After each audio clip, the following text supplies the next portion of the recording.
Kozhikode CPIM സംസ്ഥാന secretariat അംഗം PA Muhammad റിയാസിനെ വർഗീയവാദിയായി ചിത്രീകരിക്കുകയും റിയാസിന്റെ കോലം കത്തിച്ച BJP നിലപാടിനെതിരെയും വ്യാപക പ്രതിഷേധം. സംഭവത്തിൽ പ്രതിഷേധിച്ച് CPIM കോഴിക്കോട് ജില്ലാ കമ്മിറ്റിയുടെ ആഹ്വാനത്തിൽ എല്ലാ ഏരിയ കേന്ദ്രങ്ങളിലും പ്രതിഷേധ പ്രകടനം നടത്തി.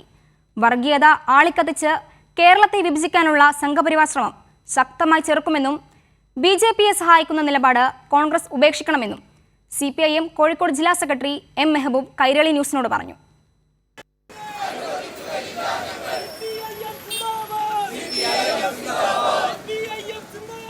UDF മന്ത്രിസഭയുടെ സത്യപ്രതിജ്ഞാ ചടങ്ങിൽ വന്ദേമാതരം പൂർണ്ണമായും അവതരിപ്പിച്ചതിലെ ഭരണഘടനാ വിരുദ്ധതയും ബഹുസ്വരത താർക്കാനുള്ള നീക്കവും ചൂണ്ടിക്കാണിച്ച PA മുഹമ്മദ് റിയാസ് MLA ഒറ്റതിരിഞ്ഞാക്രമിക്കാനും വ്യക്തി അധിക്ഷേപം നടത്താനുമുള്ള ബോധപൂർവമായ ശ്രമമാണ് BJP നടത്തുന്നത്.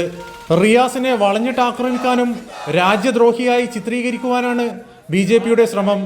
ഇത് അനുവദിക്കില്ലെന്ന് CPIM കോഴിക്കോട് ജില്ലാ സെക്രട്ടറി M മെഹബൂബ് കൈരളി ന്യൂസിനോട് പറഞ്ഞു.